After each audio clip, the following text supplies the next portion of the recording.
Olá, boa tarde. Você acompanha agora as principais notícias do Brasil e do mundo desta quinta-feira.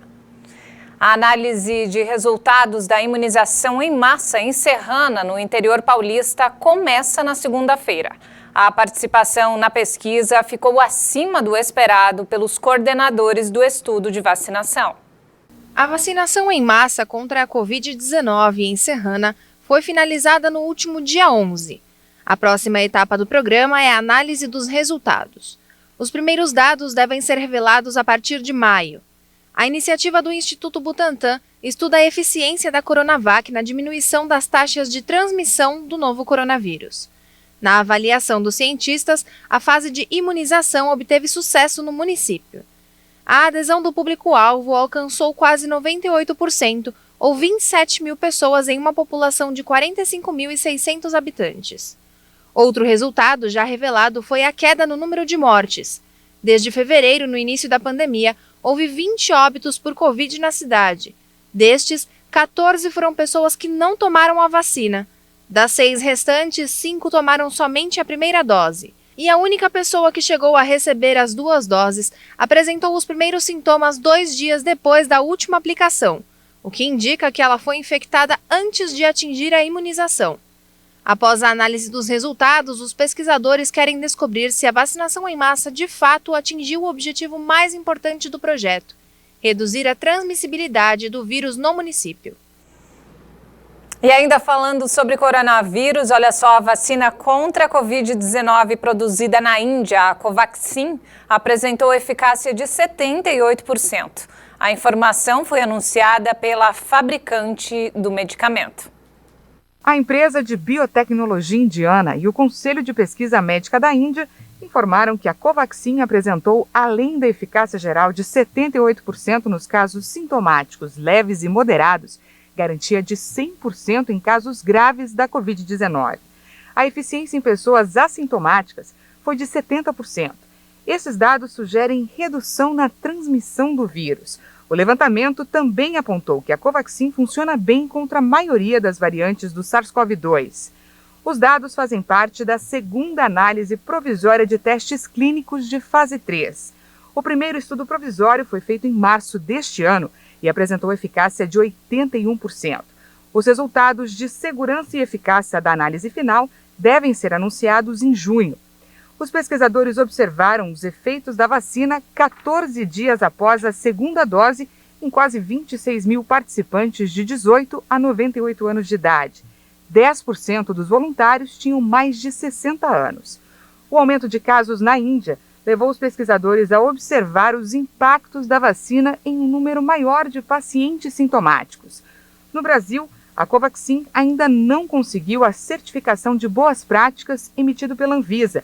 Esse reconhecimento é um dos requisitos para o registro de uma vacina no país e já afeta o cronograma de doses previstas pelo Ministério da Saúde, que assinou um acordo para a compra de 20 milhões de doses do imunizante em fevereiro. E mudando de assunto, o presidente Jair Bolsonaro prometeu eliminar o desmatamento ilegal até 2030 e reduzir as emissões de gases do efeito estufa. O presidente discursou na cúpula de líderes sobre o clima organizada pelo norte-americano Joe Biden. Durante o discurso na cúpula do clima, Bolsonaro reafirmou os compromissos assumidos em carta enviada ao presidente dos Estados Unidos, Joe Biden. Jair Bolsonaro lembrou que o Brasil responde atualmente por 3% das emissões globais anuais. E também falou que em 15 anos o país evitou a emissão de quase 8 bilhões de toneladas de carbono na atmosfera. Bolsonaro prometeu adotar medidas que reduzam as emissões de gases. Somos um dos poucos países em desenvolvimento a adotar e reafirmar uma NDC transversal e abrangente, com metas absolutas de redução de emissões, inclusive para 2025, de 37% e de 40% até 2030. O presidente Jair Bolsonaro também prometeu que a neutralidade climática vai ser alcançada até 2050, antecipando em 10 anos a sinalização anterior. Entre as medidas necessárias para tanto, destaco aqui o compromisso de eliminar o desmatamento ilegal até 2030, com a plena e pronta aplicação do nosso Código Florestal. Com isso, reduziremos em quase 50% nossas emissões até essa data. Bolsonaro também falou do desafio de melhorar a vida dos mais de 23 milhões de brasileiros que vivem na Amazônia. Ele garantiu que essa é uma condição importante para o desenvolvimento sustentável da região e destacou a importância da ajuda financeira de outros países para que o Brasil consiga atingir seus objetivos. E a União Europeia chegou a um acordo climático provisório para a redução de pelo menos 55% nas emissões líquidas de gases do efeito estufa até 2030. Além disso, o bloco tem o objetivo de atingir a neutralidade de emissões até 2050.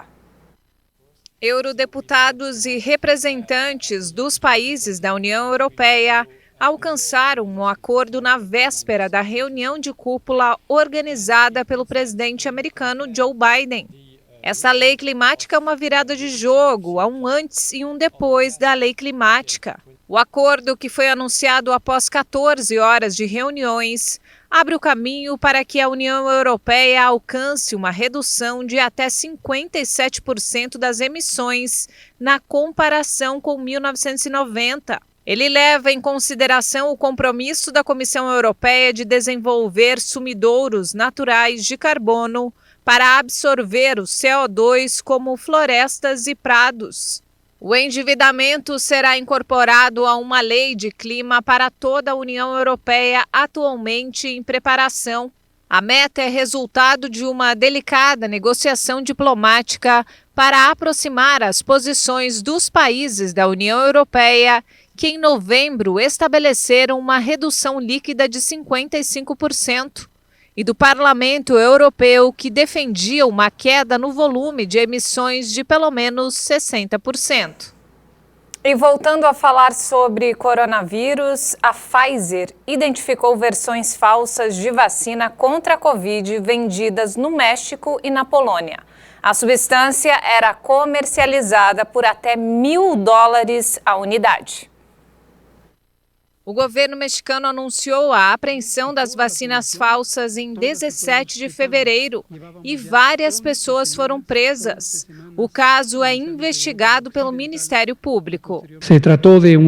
Era uma casa clandestina, uma espécie de clínica que tinha sido divulgada através de diversos meios de comunicação da internet. Autoridades mexicanas, citadas pelo jornal americano The Wall Street Journal, disseram que a substância foi encontrada em refrigeradores de cerveja e que as doses tinham números de lote e datas de validade falsos.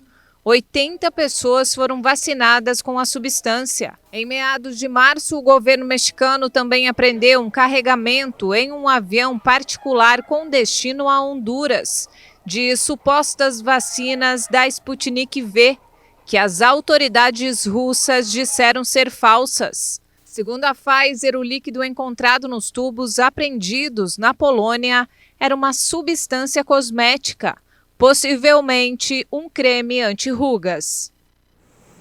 E para encerrar, a Organização Mundial da Saúde busca uma maneira de continuar a investigação das origens da pandemia de Covid após uma missão inicial que levantou mais perguntas do que respostas. A entidade esbarra em um difícil exercício de equilíbrio diplomático. Determinar como o vírus passou para os humanos é considerado essencial na tentativa de prevenir a próxima pandemia. As conclusões de uma equipe de cientistas da OMS e parceiros chineses que conduziram a investigação em Wuhan não forneceram uma resposta definitiva e requerem mais pesquisas. Mas se a OMS e grande parte da comunidade internacional concordam que a investigação deve continuar, um confronto é travado nos bastidores não apenas sobre o que estudar, mas também onde. Precisou de mais de um ano desde a detecção dos primeiros casos em Wuhan em dezembro de 2019 para que investigadores internacionais pudessem viajar até a cidade. Pequim busca evitar uma responsabilização pela pandemia e autoridades parecem fazer de tudo para garantir que a investigação continue em outros lugares que não a China. E essa edição fica por aqui. Mais informações ao longo da nossa programação. Um ótimo dia para você.